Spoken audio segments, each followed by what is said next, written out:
அதை விட என்ன கேட்டா ஒரு ஊழியர் எப்படி கூப்பிடலாம் அப்படின்னா, தேவனுடைய வேலையை உண்மையாய் செய்பவர். அதான் உண்மை. அதை தான் நாங்க பண்றோம், இறுதி வரைக்கும் பண்ணுவோம். அது எங்கள் மேல் விழுந்த ஒரு கடமை.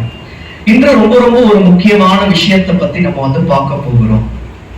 உங்களுக்கு தேவன் கொடுக்கிற வார்த்தை என்னன்னா, தேவனுடைய நாமத்தின் மூலமாய் உங்களுக்கு ஆசீர்வாதங்கள். 3 பாகங்களாக பிரிக்க போறேன்.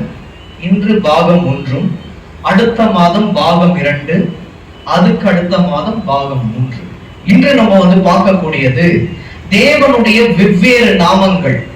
நீங்க வெவ்வேறு நாமங்கள் எடுத்தீங்க அப்படின்னா, அந்த ஈப்ரு பைபிள்ல 250 நாமங்கள் இருக்கு. நமக்கு தெரிந்ததெல்லாம் எல்ஷடாய் ஒரு நாமம், எல்லோஹிம் ஒரு நாமம், எல் அடோனாய் ஒரு நாமம், எல் ரோஹி அப்படின்னு ஒரு நாமம். இன்னைக்கு நம்ம பார்க்க போறது ஒண்ணு எல்ஓஹிம், இன்னொன்னு எல்ஷடாய். நீங்க பாத்தீங்க அப்படின்னா இது மறைமுகமா இருக்குது. இது எல்ரோஹி அப்படின்றதும் இல்ல எல்ஷடாய் அப்படின்றதும் பைபிள்ல வெளிப்படையா இருக்காது, அதோட அர்த்தத்தோட இருக்கும். இதுல முக்கியமான சில ஒரு காரியங்களை சொல்றேன், வேணும்ன்றவங்க எழுதி வச்சுக்கோங்க.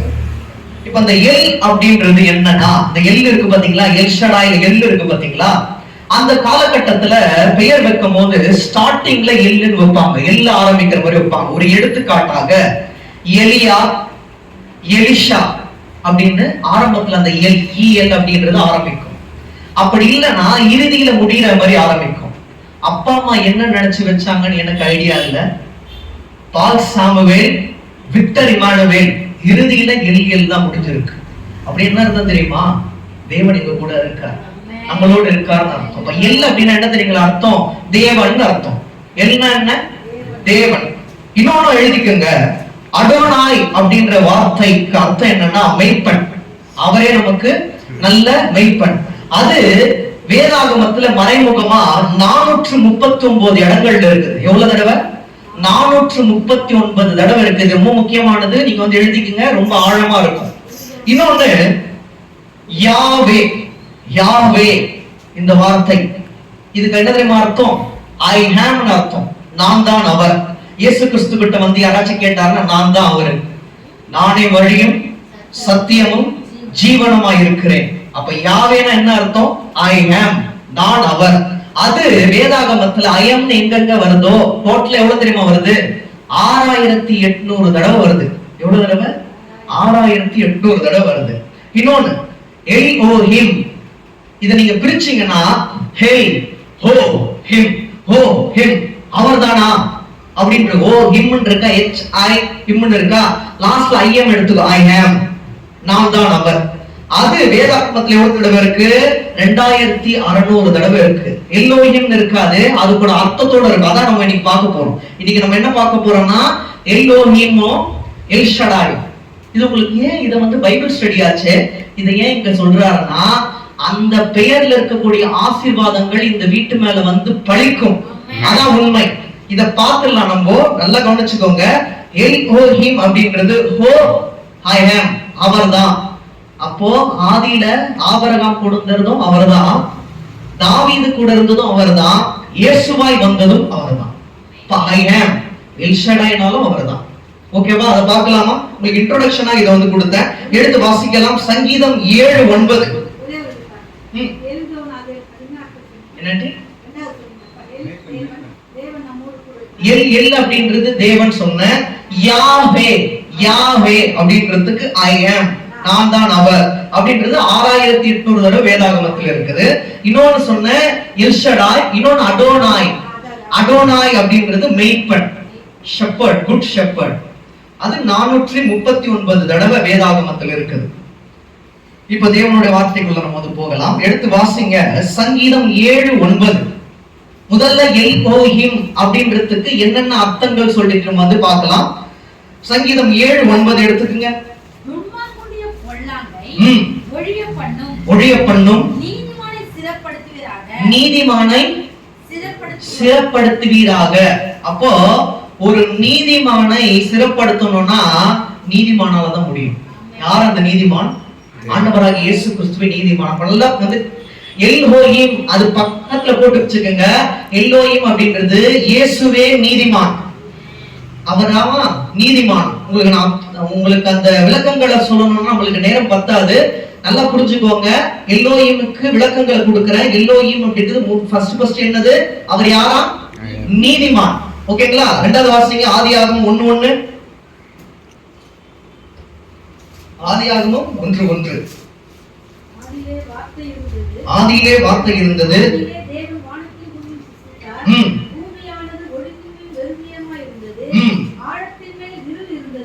ஒண்ணு மட்டும் வாசிங்க. அப்போ எல்லோயும் அப்படின்னா ஆதியில் இருந்தவர் அர்த்தம். உங்களுக்கு கடமைக்கு நான் சொல்லவில்லை. இது எல்லாத்தையுமே அந்த ஆவிக்குரிய முறையில ஆராய்ஞ்சு பார்த்துதான் சொல்றேன். ஆதி முதல் இறுதி வரை இருப்பவர் அர்த்தம். எழுதிக்கங்க. ஆதி முதல் இறுதி வரை இருப்பவர். அடுத்தது வாசிங்க ஆதியாகமம் 2:3. தேவன் தாம் சிருஷ்டித்து உண்டு பண்ண தம்முடைய கிரியைகள் எல்லாம் முடித்த பின்பு அதிலே ஓய்ந்திருந்தபடியால் தேவன் 7ஆம் நாளில் ஆசீர்வதித்து அதை பரிசுத்தமாக்கினார். அப்போ இதுல என்ன இருக்குது? யாராச்சும் ஒருத்தர் சொல்லுங்க பாக்கலாம். இதுல ஒண்ணு இருக்கு இல்ல? ஆரம்பத்துல வாசிங்க. அப்போ நல்லா புரிஞ்சுக்கோங்க. அவர் சிருஷ்டிகர். எழுதிக்கங்க. எல்லோயும் அப்படின்றது என்னது? அவர் சிருஷ்டிகர். நம்மள யார் சிருஷ்டித்தது? ஆண்டவராகிய இயேசு கிறிஸ்து தானே. அப்போ அவர் யாருன்னா சிருஷ்டிகர். இன்னொன்னு வாசிங்களேன். 1 யோவான் 2:29. ஏன்னா உங்களுக்கு ரொம்ப ரொம்ப யூஸ்ஃபுல்லா இருக்கும். எழுதிக்கங்க. அவர் நீதி உள்ளவராய் இருக்கிறார் என்று. நீதி உள்ளவர். அவர் யாரா? நீதி உள்ளவர். இது ரொம்ப ரொம்ப முக்கியமானது. அவர் நீதி உள்ளவராய் இருக்கிறதுனாலதான் நம்ம என்னென்ன தப்புகள் செய்தாலும் அவர் நின்று நியாயம் தீர்க்கிறார். அவர் பொய்யான நீதிபதி அல்ல, உண்மையான நீதி உள்ள நீதிபதி. புரியுதுங்களா? நெக்ஸ்ட் வாசிங்க. அதே 1 யோவான் 3:7. 3:7. நீங்கள் ஒருவரால் வஞ்சிக்கப்படாத இருங்கள். நீதி செய்கிறவன் அவர் நீதி உள்ளவராய் இருக்கிறது போல. அவர் நீதி உள்ளவர். மறுபடியும் சொல்றாரு. அதே இதுல எழுதிக்குங்க. இதோடைய லிங்க் வர்சஸ் தான் அது. அவர் யாரா? நீதி உள்ளவர். அவர் நீதி உள்ளவர் இருக்கிறதுனால யாராச்சும் ஒருத்தங்க உங்களுக்கு அநீதி செய்தால் நீங்க யார்கிட்ட கேட்கணும்? அந்த நீதி உள்ள நியாயாதிபதி கிட்ட தான் கேட்கணும். அவர்கிட்ட உங்களோட கண்ணீரை விட்டுருக்க. ஏன்னா அவரே உங்களுக்கு நீதி நியாயங்களை செய்ய வல்லவராக இருக்கிறார். 1 பேதுரு 3:18. 1 பேதுரு 3:18. கிறிஸ்துவும் நம்மை தேவனிடத்தில் சேர்க்கும்படி அநீதி உள்ளவர்களுக்கு பதிலாக நீதி உள்ளவராய் பாவங்கள் நிமித்தம். மறுபடியும் பாருங்களேன். நீதி உள்ளவராய், அநீதி உள்ளவராய் அல்ல, நீதி உள்ளவராய் உலகத்தில் நமக்காக மரித்து நமக்காக உயிர்த்தெழுந்தார். இப்ப நீதி உள்ளவர் சொல்லிட்டு அநேக வசனங்கள் இருக்கு. நீங்க இப்ப என்னென்ன எழுதி கொள்ளும்னா எல்ஹோயிம் அப்படின்றதுக்கு வேற ஒரு அர்த்தம் இருக்குது. வலிமை, வலிமையான தேவன். அந்த வலிமையான தேவன் நம்மோடு இருப்பாரானால் வலிமையான இருதயத்தை கொடுப்பார். இங்கிலீஷ்ல ஸ்ட்ரென்த் அண்ட் பவர். அந்த வல்லமையான தேவன் நீங்க எழுதிக்கங்க. என்னது? வலிமையான தேவன், வல்லமையான தேவன். இந்தியா கேப்பன். இத நீங்க ஏன் சொல்றேன் அப்படின்னா இதெல்லாம் நீங்க தெரிஞ்சு கொள்ளலன்னா உங்களுக்கு வேதத்தில் உள்ளத உங்களுக்கு தெரிந்து கொள்ற அளவுக்கு என்ன இருக்காது? அறிவு இருக்காது. உட்காந்து தேடும். தேவனுடைய வார்த்தை ஆராயும். புரியுதுங்களா? நெக்ஸ்ட் வல்லமை உள்ளவர் எழுதிட்டீங்களா? இன்னொன்னு பராமரிப்பவர். நம்ம நல்லா அழகா பூந்தோட்டம் போல இருக்கிறோம்னா அவர் பராமரிச்சு தண்ணீர் ஊற்றுறதுனாலதான் பூந்தோட்டம் மாதிரி இருக்கும். விசுவாசிக்கிற மாத்திரம் கையில வைக்க. அப்ப அவர் யாரா? பராமரிப்பவர். இன்னொன்னு உயர்ந்த நீதிபர். நீதிபரர் இல்லனா உயர்ந்த நீதிபரர். இவ்வளவும் இருக்குது. இவ்வளத்தையும் நம்ம விளக்கங்களா பார்க்கணும்னா நம்மளுக்கு நேரம் பத்தாது. இதை ஏன் நீங்க புரிஞ்சு வச்சுக்க சொல்றேன்னா அவர் நாமத்தின் மூலமாவும் உங்களுக்கு ஆசீர்வாதம். இப்ப என்னென்ன நம்ம பார்த்தோம். அவர் யாரா? நீதிபதி. அவர் யார்? வலிமை. அவர் வலிமை உள்ளவர். வலிமை உள்ளவர், வல்லமை உள்ளவர், நீதி உள்ளவர். அப்போ இதெல்லாம் பராமரிப்பவர். அது ரொம்ப முக்கியம். அதனால அந்த பராமரிப்பு தான்ப்பா நல்லா இருக்க பத்தியா, உயர்ந்திருக்கல்ல, அதான் இனிமேலும் நடத்துவார். நம்புறல்ல, அவரே உன்னை பராமரித்து பாதுகாத்து நடத்துவார். இன்னொன்னு எழுதிக்கங்க, பாதுகாப்பவர். இது ரொம்ப முக்கியம். ஓகே, அப்ப எல் ஹோ ஹிம் அப்படின்ட்டு நம்ம ஏதோ சும்மா சொல்லிக்கிறோம்ல, இதுக்கு இவ்வளவு அர்த்தம் இருக்குது. இத நீங்க புரிஞ்சு கொண்டீங்கன்னா வேதத்தின் ரகசியங்களை இன்னும் புரிஞ்சு கொள்ளலாம். முதல்ல அவரோட நாமத்துல என்ன ஆசீர்வாதம் இருக்குன்னு பாருங்க, அப்புறமா வேத வசனத்துல இருக்கிற ஆசீர்வாதங்கள். சும்மா ஏதோ பேர் வைக்கணும்னு இல்ல. 250க்கு மேல இருக்கு. நான் ஒண்ணுதான் சொல்றேன், உங்களுக்கு 250 மேல இருக்கு. ஆனா நம்ம பார்க்க போறது 7 விதமான நாமங்கள் பார்க்க போறோம். இன்னைக்கு 2, அடுத்த மாதம் 2, இறுதியாக 3வது பாகத்துல 3. இது உங்களுக்கு ரொம்ப ரொம்ப யூஸ்ஃபுல்லா இருக்கும் நான் நம்புறேன். 2வது போகலாம். 2வது கொஞ்சம் உங்களுக்கு ரொம்ப ரொம்ப பிரயோஜனமா இருக்கும். என்னது? எல் ஷடாய். எல் ஷடாய் எழுதிக்கங்க, எல் ஷடாய். சங்கீதம் 41:2. இதுல நிறைய வசனங்கள் இருக்கு, நம்மளுக்கு நேரம் இல்லாததுனால விளக்க முடியாது. கர்த்தர் அவனை பாதுகாத்து அவனை உயிரோடு வைப்பார். பூமியில் அவன் பாக்கியவானாய் இருப்பான். அவன் சத்துருக்களின் இஷ்டத்துக்கு நீர் அவனை ஒப்புக்கொடீர். 41:2 தானே? 41:2 தானே? மறுபடியும் படிங்க. கர்த்தர் அவனை பாதுகாத்து. அப்ப யாரா? இங்கேயும் அதேதான், பாதுகாப்பவர், பாதுகாத்து நடத்துகிறார். யாரை பாதுகாத்து நடத்துறாரா? நம்ம எல்லாரையும் பாதுகாத்து நடத்துகிறார். தாவீதை மட்டும் பாதுகாக்கல, மோசேவை மட்டும் பாதுகாக்கல, யோசுவாவை மட்டும் பாதுகாக்கல, யோசேப்பை மட்டும் பாதுகாக்கல. அவர் பாதுகாத்தார்னாலே நம்மை உயர்ந்த ஸ்தானத்துல கொண்டு போய் விடதான் பாதுகாப்பார். உங்களுக்கு தெரிஞ்ச விஷயம், யோசேப்ப விற்று போட்டாங்க. எவ்வளவு வருடம்? 13 வருஷம் எகிப்து தேசத்துல அடிமையா இருந்தாங்கன்னா, அப்பெல்லாம் அவரை பாதுகாத்ததுனாலதான் ராஜாவை போல உயர்ந்த ஸ்தானத்துல அவன் இருந்தான். அதே போல தேவன் நம்மை பாதுகாத்திருக்கிறார், உயர்ந்த ஸ்தானத்துல கொண்டு போய் விடுவார். நம்புகிறவங்க மாத்திரம் கைகளை உயர்த்தலாம். சரி, இன்னொரு வாசிக்கலாம். ஆதியாகமம் 17:1. ஆதியாகமம் 17:1. ஆபிரகாம் 99 வயதான பொழுது கர்த்தர் ஆபிரகாமுக்கு தரிசனமாகி நான் சர்வ வல்லமையுள்ள தேவன். நான் சர்வ வல்லமை உள்ள தேவன். அப்ப எல் ஷடாய்னா என்ன அர்த்தம்? சர்வ வல்லமை உள்ள தேவன். அப்படின்னு என்ன அர்த்தம் தெரியுமா? எல்லா வல்லமையும் அவருக்குள் அடங்கி உள்ளதுன்னு அர்த்தம். எந்த வயசுல அவர் தரிசனம் ஆவறாரா? 99 வயசுல தரிசனம் ஆவறாருன்னா இதுல என்ன அர்த்தம்னா, நீங்க வயதானாலும் அவர் உங்களுக்கு தரிசனமாக வல்லவராய் இருக்கிறார். அது 100 வயதானாலும் பரவாயில்ல, அவர் வாக்கு கொடுப்பாரானால் எந்த வயசுலயும் வாக்கு கொடுப்பார். உங்களுடைய இருதயம் தான் சுத்தமா இருக்கணும். ஏன் தெரியுமா? அவர் சர்வ வல்லமை உள்ள தேவன். 28:3. ஆதியாகமம் 28:3.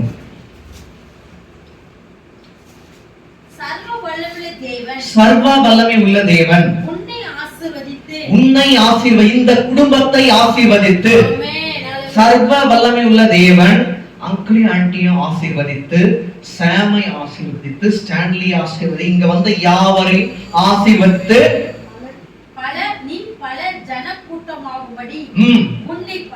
இந்த கூட்டத்தோட முடிச்சிட மாட்டாரு. இனிமேட்டு வரக்கூடிய ஜெனரேஷனுக்கும் அவர் உங்களோடு இருப்பார், அவர்களோடும் இருப்பார். இதுதான் வாக்குத்தத்தம். அதான் சர்வ வல்லமை உள்ள தேவன் செய்யக்கூடிய விஷயம். சில பேர்லாம் கையை காட்டி கட்டளையிட்டாதான் நடக்கும். ராஜாக்களை சொல்றேன், ராஜாக்கள் ஒரு ஆணை இட்டாங்கன்னா கையை காட்டி சொன்னாதான் நடக்கும். அவர் நின்னாலே நடந்தும். அதான் சர்வ வல்லமை உள்ள தேவன் செய்யக்கூடிய விஷயம். வாசிங்க. உன்னை ஆசீர்வதித்து நீ பல ஜனக்கூட்டமாகும்படி உன்னை பலுகவும் பெருகவும் பண்ணி தேவன் ஆபிரகாமுக்கு கொடுத்தும் நீ பரதேசியா தங்கி இருக்கிறதுமான தேசத்தை நீ சுதந்திரித்துக் கொள்ளும்படி ஆபிரகாமுக்கு அருளிய ஆசீர்வாதத்தை உனக்கும் உன் சந்ததிக்கும் அருள்வாராக. உங்களுக்கும் உங்களுடைய சந்ததிக்கும் அருள்வாராக. நம்புகிறவங்க மாத்திரம் கைகளை உயர்த்துங்க. ஆசீர்வாதங்களை தேவன் ஆபிரகாமுக்கு கொடுத்தார். இதுல மறைமுகமா இருக்குது. ஈசாக்கு யாக்கோபுக்கு மட்டும் கிடையாது. ஆபிரகாமின் வம்ச பேர்ல வந்தது யாரு? தாவீது. தாவீதின் பேர்ல வந்தது நம்முடைய ஆண்டவராகிய இயேசு கிறிஸ்து. அவருடைய வழியில வந்ததுதான் நம்ம எல்லாமே. அப்ப ஆபிரகாமுக்கு சொன்ன ஆசீர்வாதங்கள் அனைத்துமே நமக்கும் வந்து பலிக்கும். இது என்னன்னு சொல்லிட்டு உங்களுக்கு குழப்பமா இருக்கும். ஆதியாகமம் 12 எல்லாருக்கும் தெரிஞ்சதுதான். ஆதியாகமம் 12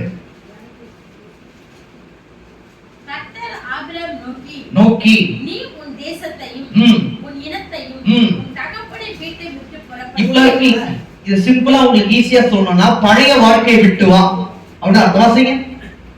வீட்டை விட்டு புறப்பட்டு நான் உனக்கு காண்பிக்கும் தேசத்துக்கு போ. பழைய வாழ்க்கையை விட்டு புதிய வாழ்க்கைக்குள்ள வந்தால் என்ன ஆகும் பாருங்க. நான் உன்னை பெரிய ஜாதி ஆக்குவார். முதல்ல இருந்து பெரிய ஜாதி ஆக்குவார். அந்த சர்வ வல்லமை உள்ள தேவன் உங்களோடு இருப்பாரானால் உங்களை ஆசீர்வதிப்பார், உங்களை பெருக பண்ணுவார். இப்ப என்ன சொல்றாரு? பெரிய ஜாதியாக்கி உன்னை ஆசீர்வதித்து உன் பேரை பெருமைப்படுத்துவேன். ஆசீர்வாதமா இருப்பார். ஆசீர்வாதமா இருப்போமா இல்லையா? ஆசீர்வாதமா இருப்போம் சொல்றவங்க மொத்தம் கைகளை உயர்த்தி அல்லேலூயா வாசிங்க. உன்னை ஆசீர்வதிக்கிறவர்களை ஆசீர்வதிப்பேன். இது எழுதி வச்சுக்கோங்க. உங்களை ஆசீர்வதிக்கிறவர்களை தான் ஆசீர்வதிப்பார். உங்களை யார் யார் வந்துட்டு சாபமான வார்த்தைகளை சொல்லி சபிக்கிறாங்களோ அவர்களை நீங்க எதுவும் பண்ணாதீங்க, அவர்கிட்ட விட்டுடுங்க, நீங்க சும்மா இருங்க. அது வாசிங்க. நான் சொல்லல, தேவனுடைய வார்த்தை தான் சொல்லுது. உன்னை சபிக்கிறவனை சபிப்பேன். வம்சங்கள் எல்லாமா குறிப்பிட்டது மட்டும் இல்ல, வம்சங்கள் எல்லாம் உனக்குள் ஆசீர்வதிக்கப்படும். இந்த ஆசீர்வாதம் தான் நமக்கு உண்டான ஆசீர்வாதம். ஏன்னா ஆபிரகாமின் வம்சம் தான் நம்ம எல்லாமே. இந்த ஆசீர்வாதம் தான் மிக விரைவில் உங்களை வந்து அடையும். ஏன்னா அந்த வாக்குத்தத்தத்தை கொடுத்தவர் சர்வ வல்லமை உள்ள தேவன். இன்னொன்னு எடுத்து வாசிங்க. 35:11 ஆதியாகமம். இன்னொரு வாசிங்க. பின்னும் தேவன் சீனியை நோக்கி, நான் சர்வ வல்லமை உள்ள தேவன், நீ பலுகி பெருகுவாயாக. சினி இத விசுவாசிச்சனா இனிமேட்டு உன்னுடைய பணப்பெட்டியில குறைவுகள் இருக்காது, நிறைவா இருக்கும். தேவன் உனக்கு ஒரு ஆசீர்வாதத்தை கொடுக்க வல்லவரா இருக்கார். இனி தாய் தகப்பன் உன்னை கைவிட்டாலும் அவர் உன்னை கைவிட மாட்டார். கஷ்டமான வார்த்தைகள் சொல்லி புண்படுத்துறாங்களா, கவலை கூட. சர்வ வல்லமை உள்ள தேவன் உன்னோடு இருப்பார். பலுகி நீ வந்து பெருகுவ. ஓகே, ஆசிக்கலாம். ஒரு ஜாதியும் பற்பல ஜாதிகளின் கூட்டங்களும் உன்னிடத்திலிருந்து உண்டாகும், ராஜாக்களும் உன் சந்ததியில் பிறப்பார்கள். அப்ப எப்படிப்பட்ட ஆசீர்வாதம் பத்தியா? உன்னை அப்படிதான் வைப்பார். சிம்பிளா உனக்கு சொல்லணும்னா உன்னை மேன்மையா வைப்பார். அனைவரும் கண்டு ஆச்சரியப்படும்படிதான் வைப்பார். இதை எழுதி கூட வச்சுக்கோ. 35 இது சொன்ன 11. இன்னொன்னு கூட வாசிக்கலாம். ஆதியாகமம் 43:14.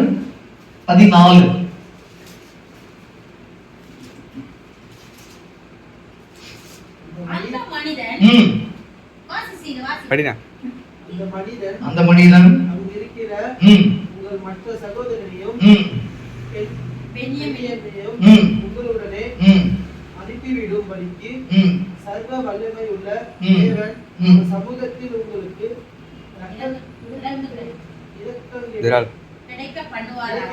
அப்போ உனக்கு ஏதாச்சும் ஒரு தேவைன்னா தேவன் கிட்டப்போ அவரே உனக்கு இரக்கம் கிடைக்க பண்ணுவார். அவருடைய கண்கள்ல நமக்கு கண்டிப்பாக இரக்கம் உண்டு. ஏன்னா அதை யார் சொல்றது? சர்வ வல்லமை உள்ள தேவனே அந்த வாக்குத்தத்தை கொடுத்தா நம்ம கேட்க வேண்டியது என்ன கேட்கணும்? ஏசப்பா எனக்கு இரக்கம் வேணும், நீங்க இரக்கம் உள்ள தேவன், இரக்கத்தை தாங்கப்பான்னு கேட்கணும். யார் கொடுப்பா? சர்வ வல்லமை உள்ள தேவன் நமக்கு என்ன கொடுப்பாரு? இரக்கத்தை கொடுக்க வல்லவராக இருக்கிறார். 49:25 48:3 வந்து படிச்சுட்டு நான் வந்து 49:25 படிங்க. முதல்ல 48:3 யாக்கோபு யோசேப்பை நோக்கி, சர்வ வல்லமை உள்ள தேவன் கானான் தேசத்தில் உள்ள லூஸ் என்னும் இடத்தில் எனக்கு தரிசனமாகி என்னை ஆசீர்வதித்து நான் உன்னை பலுகவும் பெருகவும் பண்ணி அதான் மறுபடியும் சொல்றாரு, பலுகவும் பெருகவும் பண்ணுவார். நல்லா பாத்தீங்கன்னா ஆபிரகாமுக்கு இருந்த ஆசீர்வாதம் ஈசாக்குக்கு, ஈசாக்குக்கு இருந்த ஆசீர்வாதம் யாக்கோபுக்கு, யாக்கோபுக்கு இருந்த ஆசீர்வாதம் யோசேப்புக்கு. அப்படியே வந்துட்டு இன்னைக்கு அந்த ஆசீர்வாதத்தை தேவன் நமக்கு கொடுப்பார். ஏன்னா சர்வ வல்லமையுள்ள தேவன் அங்க வாக்கு கொடுத்திருக்கிறார். அவர்களுக்கு மட்டும் இல்ல, அதனாலதான் ஆபிரகாமின் தேவனும் ஈசாக்கின் தேவனும் யாக்கோபின் தேவனும் நம்ம இன்னைக்கு வரைக்கும் நம்ம சொல்லிட்டு இருக்கோம். அப்படின்னு என்ன அர்த்தம்?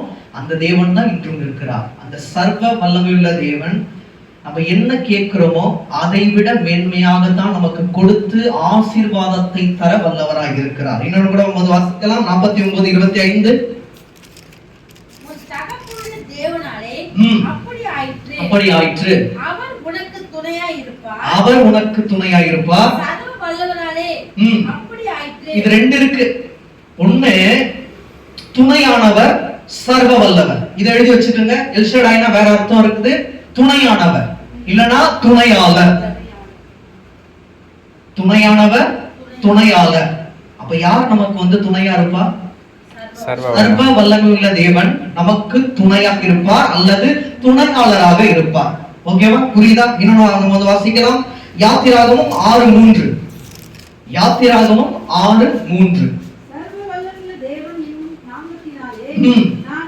இப்போ புரியுதுங்களா? சர்வ வல்லவரோட நாமம் தான். அது நாமத்துல ஒரு நாமம் தான் சர்வ வல்லமை உள்ளவர். ஏன்னா அவர் இப்படி வேணா நம்ம கூப்பிடலாம், அப்பான்னு கூப்பிடலாம், அம்மான்னு. ஒரு எடுத்துக்காட்டு மட்டும் சொல்றேன். ஒரு காபி ஷாப் போறீங்க, ஒருத்தங்க ஒரு 3 ஆர்டர் பண்றாங்க. நான் டீ ஆர்டர் பண்றேன், தம்பி பூஸ்ட், எல்லாமே ஒருத்தர் ஆர்டர் பண்றாங்க. ஸ்டான்லி மைலோ ஆர்டர் பண்றாரு. கோல்டு மைலோ ஒண்ணும் ஹாட் மைலோ ஒண்ணும் ஆர்டர் பண்றாரு. இது ரெண்டுமே வெவ்வேறையா ஒண்ணுதான். ஒண்ணு கோல்டு, இன்னொன்னு என்னது ஹாட் மைலோவும் கோல்டு மைலோ. ரெண்டுமே ஒண்ணுதான். ஒண்ணு சூடா இருக்கும், இன்னொன்னு கோல்டா இருக்கும். ஏன் சொல்ல வரேன் அப்படின்னா, பெயர் ஒன்றுதான், அதோடைய ருசி என்னது ஒண்ணுதான். அது வெவ்வேறா மாத்துறாங்க. அங்க தேவன், இங்க பிதா, இயேசு கிறிஸ்து, ஆவியானவர். சாதாரண அழிஞ்சு போகிற ஒரு விஷயத்துக்கே, மைலா சொல்றேன், அழிஞ்சு போகிற ஒரு விஷயத்துக்கே அவ்வளவு மாத்தி மாத்தி என்னென்னவோ கொடுக்குறாங்கன்னா, ஆவியானவர் அவருக்கு எவ்வளவு நாமங்கள் இருக்கும், நாமங்களுக்கு அர்த்தமும் உண்டு. இது என்ன கேட்டா அர்த்தம் ஒண்ணுமே புரியாது. எனக்கு ஸ்டான்லிக்கு ரொம்ப பிடிச்சதுதான். என்கிட்டயே சொன்னாப்ல, எனக்கு மைலோனா ரொம்ப பிடிக்கும்னா அப்படி எனக்கு சொன்ன. மைலோ அப்படின்றது நீங்க நல்லா பாத்தீங்கன்னா அழிந்து போகிற ஒரு காரியம். அதுக்கே அவ்வளவு ஒரு முக்கியத்துவம் கொடுக்கும் போது, ஆண்டவராகிய இயேசு கிறிஸ்துக்கு நம்ம எவ்வளவு ஒரு முக்கியத்துவம் கொடுக்கணும். நமக்கு பிடிக்கணும்னா ஆண்டவராகிய இயேசு கிறிஸ்து மட்டும் தான் பிடிக்கும். புரியுதுங்களா? இப்போ வாசிங்க லூக்கா 22:69.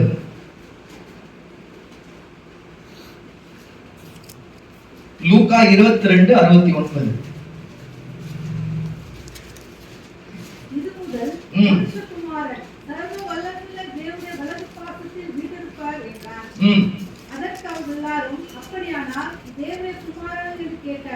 அப்போ அங்கேயே புரிஞ்சிடுச்சு, வலது பாரிசத்தை வீட்டு இருப்பார் அப்படின்றதெல்லாம் மறைமுகமானது. சர்வ வல்லமை உள்ள தேவன் அவர் மட்டும் தான். நம்மளுக்கு புரிய வைக்கணும்ன்றதுக்காக தான் தேவன் என்ன பண்றாரு, இது என்னோட பிள்ளை ஆவிக்குரிய அர்த்தத்துல புரிஞ்சுப்பா, வலது பாரிசத்தில் அப்படின்னா நாமும் அவரோடு இணைந்திருப்போம் தான் அர்த்தம். அப்ப சர்வ வல்லமை உள்ள தேவன் என்ன பண்ணுவார், நம்மோடு இணைந்திருப்பார், நாமும் அவரோடு இணைந்திருப்போம். இன்னும் வாசிக்கலாம். யோவேல் 1:15. யோவேல் 1:15.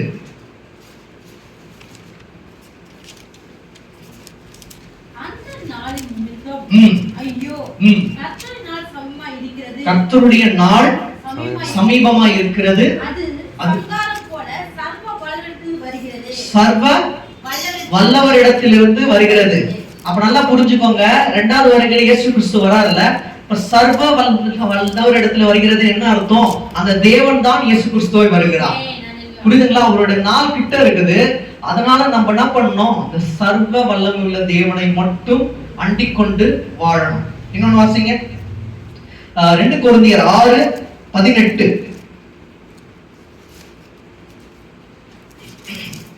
2 கொரிந்தியர் 6:18.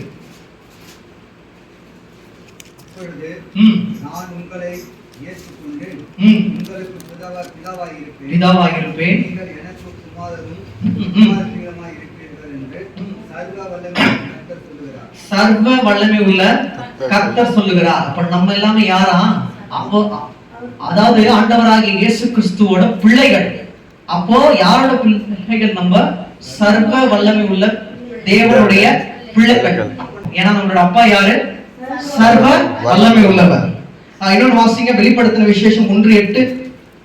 இனிமேட்டு நம்ம வந்து பார்க்க போறது எல்லாமே வெளிப்படுத்தின விசேஷத்துல இருந்தா இன்னும் கொஞ்சம் ஒரு 4-5 verses தான் இருக்கு. வாசிங்க. இருந்தவரும் வருகிறவருமாகிய எல்லாம் கேக்குறாங்கல்ல, பிதா வேற இயேசு கிறிஸ்து வேறன்னு இதை எடுத்து காட்டுங்க. இருந்தவரும்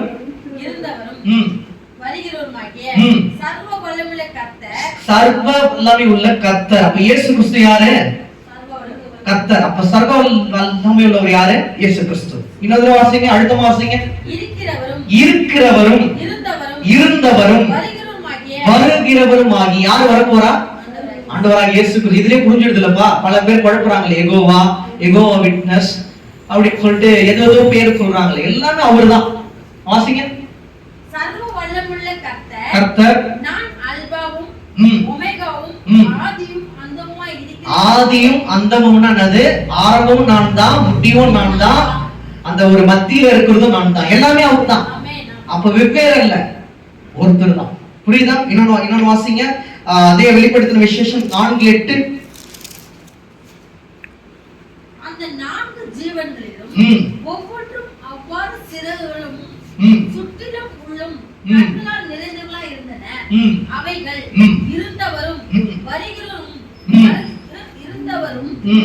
இருக்கிறவரும் வருகிறவருமாகிய சர்வ வல்லமையுள்ள தேவனாகிய கர்த்தர் பரிசுத்தர் பரிசுத்தர் பரிசுத்தர். அப்போ நம்ம சர்வ வல்லமை உள்ள தேவன் யாரு? பரிசுத்தர். எழுதிக்கங்க. எல்ஷடாய்னா வேற ஒரு அர்த்தம் என்னன்னா பரிசுத்தர். சர்வ வல்லமை உள்ள தேவன் யாரு? பரிசுத்தர். அவர் பரிசுத்தராய் இருந்தா நம்மளும் எப்படி இருப்போம்? பரிசுத்தமான ஜீவியத்துல இருப்போம். நம்மளோட வாழ்க்கையும் பரிசுத்தமா இருக்கும். இனி சாமோட வாழ்க்கையை கண்டு எல்லாமே வந்து ஆச்சரியப்படுவாங்க. ஏனென்றால் சர்வ வல்லமை உள்ள தேவனே அவனுக்கு வேலையும் கொடுத்து அந்த ஒரு பலனையும் கொடுத்து இன்று சாட்சியாக நிறுத்தி இருக்கிறார். அந்த பரிசுத்தர் தான் இன்று அவனு கூட இருக்கிறார், நம்ம எல்லோரோடு இருக்கிறார். அவர்கள் தேவனுடைய ஊழியக்காரனாகிய மோசேயின் பாட்டையும் ஆட்டுக்குட்டியானுடைய பாட்டையும் பாடி சர்வ வல்லமையுள்ள தேவனாகிய கர்த்தாவே, தேவருடைய கிரியைகள் மகத்துவமும் ஆச்சரியமானவைகள். அவருடைய கிரியை எப்படி இருக்கா? மகத்துவமும் இரண்டு இருக்கா? அவர் யாரு? மகத்துவமானவர், ஆச்சரியமானவர். நம்முடைய சர்வ வல்லமை உள்ள தேவன் யாரு? மகத்துவமானவர், ஆச்சரியமானவர். அவருடைய காரியங்கள் எல்லாமே நம்ம நினைச்சு கூட பார்த்திருக்க மாட்டோம். அவ்வளவு ஆச்சரியமாக இருக்கும், மகத்துவமா இருக்கும். மகா வல்லமை உள்ளவர் இன்னொரு அர்த்தம் இருக்குது. என்ன அர்த்தமா? மகா வல்லமை உள்ளவர். அப்ப நம்மளுடைய சர்வ வல்லமை உள்ள தேவன் யாரா? மகா வல்லமை உள்ளவர். மகா வல்லமை உள்ளவரை நம்ம என்ன பண்ணணுமா? ஸ்தோத்திரம் பண்ணணும். நம்ம ஸ்தோத்திரம் பண்றோமான்னு கேட்டா இல்ல. ஒரு காரியத்திலே ஸ்தோத்திரம் பண்ணுவோம், ஆனால் அந்த சர்வ வல்லமை உள்ள தேவனுக்கு புகழ் போய் சேரும். அந்த புகழோ எதையும் நம்ம எடுத்துக்க கூடாது. அடுத்த மாதம் கூட 9ஆம் தேதி ஸ்டான்லிக்கு ரிசல்ட் வரும்போது இந்த சர்வ வல்லமை உள்ள தேவனுக்கு நம்ம ஸ்தோத்திரம் சொல்லணும், ஜெபம் பண்ணணும்.